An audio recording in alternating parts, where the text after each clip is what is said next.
Talk about Shadow King being the next legendary. Not sure. We will see. And then we're also going to talk about new free codes that are in the game, and plus a complete list of all the free codes in the game.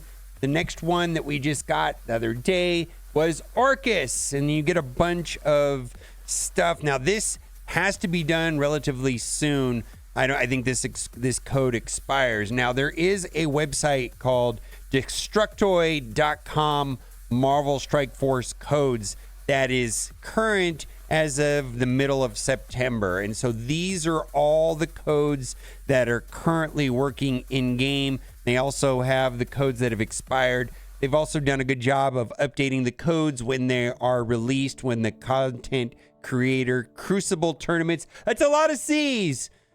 But yeah, there are all the codes, and you have to go to the website, click on roster, and then you click on your name, and then there's a new player redeem code right on the Marvel Strike Force website. Well, link to this video will be in the description. Boylon is speculating that Shadow King will be the next legendary. I will put a link in the description to his video. Now, I wanted to talk about this for a minute. You know what doesn't entice me to spend RNG? You know what really doesn't entice me to spend awful RNG? Nothing like seeing teammates get their third 100 drop of a tune. Meanwhile, I'm sitting here with one drop or less of everyone. I'm happy for them. They got lucky. But my awful luck doesn't make me want to spend on more pulls at the wheel. It just makes me feel bad, which is kind of the opposite feeling I prefer to get from a game. Now, I'm going to float a theory by you. What if the orbs do have an exact drop rate, but what if they manipulate it so that the free-to-play players get more of the big drops and the spenders not as much? And the free-to-play players are just being used as advertising to get the big spenders to spend more. In aggregate, the odds are fixed, but they are deciding who gets what. Not only is this just a strange idea, but wouldn't it be weirder if this idea, a company actually had a patent on this idea? Like, they actually, public record, they published it to the government saying that they had a patent that does exactly this. Wouldn't it even be weirder if that was a parent company to Marvel Strike Force from way back in the day? Kabam. I am not kidding. This is actually a thing. This is public record. Mystery boxes that adjust due to past spending behavior. This is a very, very old patent. I think it was published in 2014, 2017 by Kabam. Now, Kabam split into two companies when they were bought by Netmarble. Aftershock was the people that actually made Marvel Strike Force. They went to Foxnet. Foxnet was acquired by Disney. Disney bought it from Scopely. But the ties of Marvel Strike Force do absolutely go back to Kabam. And if you want to read more about this, just Google like Kabam mystery box patent, and you can read up all on it. I don't understand any of it. But why are they moving back to heavy RNG?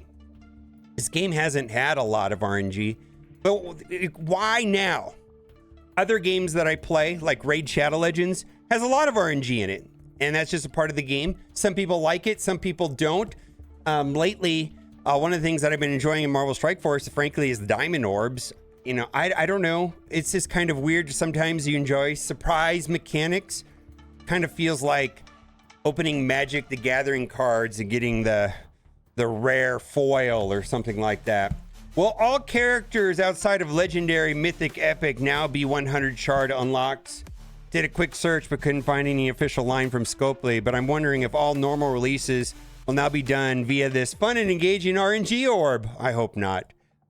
This is not popular, by the way, and I don't like it. Since all normal characters since Sasquatch have been 100 shard unlocks, is it confirmed that all new characters will be 3-star unlocks, or just a bit of an assumption given the past 3 teams have all been that way? I think this is what they're doing going forward. That's my gut feeling. I haven't heard about it.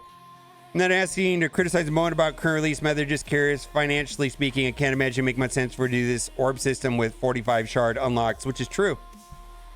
They're going to this RNG orb system, and I gotta say, this RNG orb system that they're trying to implement. I mean, I come on Reddit and always 1 or 2 posts complaining about it. I did get 100 Omega Sentinel the other day, and did it feel good? Sure, but why do they need to be like that? I'm not sure. Also, Mr. Negative still in the store.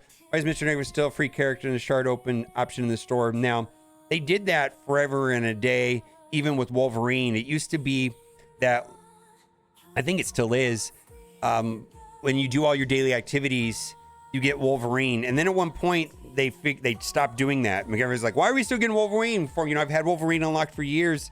And then they changed it so that if you did have Wolverine at 7 stars, you got something else instead.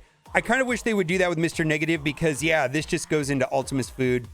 And, give us some 19s or T4s. I don't think they're going to do that. Give us some purple ISO. I don't think they're going to do that, but that is interesting. Make costumes accessible. Costumes were a nice addition to various characters in Marvel Strike Force. A handful of them were unlocked through engagement, but the costume store is very outdated given the amount of costumes that are in the game but unavailable. Defender, Strange, Taskmaster, so on. There were many costumes that were released, but they were unreasonably priced. Also pretty sure that none of the costume credits I got from other events have converted over to general credits. Be nice if Agatha costume is free to play. Yeah, because there's a new Agatha costume. I believe that just went into game right now. Here, I'm going to toggle over to that. Yeah, so this just appeared in game the other day. Agatha costume right there. So that's what they're talking about. If you haven't seen that, that just popped in a couple of days ago. Is free to play accessible, but given that many, if not all new costumes released recently have been attached to offers or at the bottom of milestones only be reached by spending, not that hopeful. And I do believe that is their plan going forward. And for me, because cosmetics don't affect gameplay, and me personally, I don't care. I don't say that I have zero value in costumes. I do like costumes, but I don't like them as much as other people. And if Scopely could make a lot of money off of costumes and not trying to force everybody to spend more than $80, get people to spend on character offers more than just battle passes, I'm a fan of that. If the game could be funded by, costumes and cosmetics, I don't see that happening. I feel like they just will make more money with costumes, whether people buy them or not. All in all, Scopely, please bring attention to costume store and make more costumes available for costume credits to be used on a more consistent basis. I don't really see a reason to keep costumes out of their own story. And also, I don't consider a reskin like a gold Kang or a gold whatever Apocalypse. That's not a new costume. That's a shader. That's a recolor. It's nothing at all. It's not a costume. Fully aware of more pressing issues in the game required to have his attention, like my phone overheating and unplayable when plugged into a charging outlet. That's important. Signed, someone who's been waiting to a long walk costume. That's actually a costume I do like. And then lastly, just in case anybody wants to know, as of writing this post, 7,768 players have Mephisto. That's all. And someone asked me, what's the best way to use Mephisto? And it's like on defense. Mephisto on defense. Like in Crucible, put Mephisto with Spider Society. In Alliance War, put Mephisto with Orcus. And then Arena, put Mephisto with Apocalypse and the 3 new Annihilators. That's what you do. As far as on offense, in Alliance, I only use it. I'm on offense in raids and in arena. In arena, I do the basic to get through the gladiator quicker. So I do the basic you have the 3 options of when you go first, and then inside of raids, I do the special to get the exposed to get Vol going. Let me know what you think in the comment section. As always, thanks for watching. Bye for now. Oh, buy some t-shirts. I got some t-shirts. Go home. With Whale Harder, nothing's too big to conquer. Now available on Amazon. With Amazon Prime, get fast and free delivery.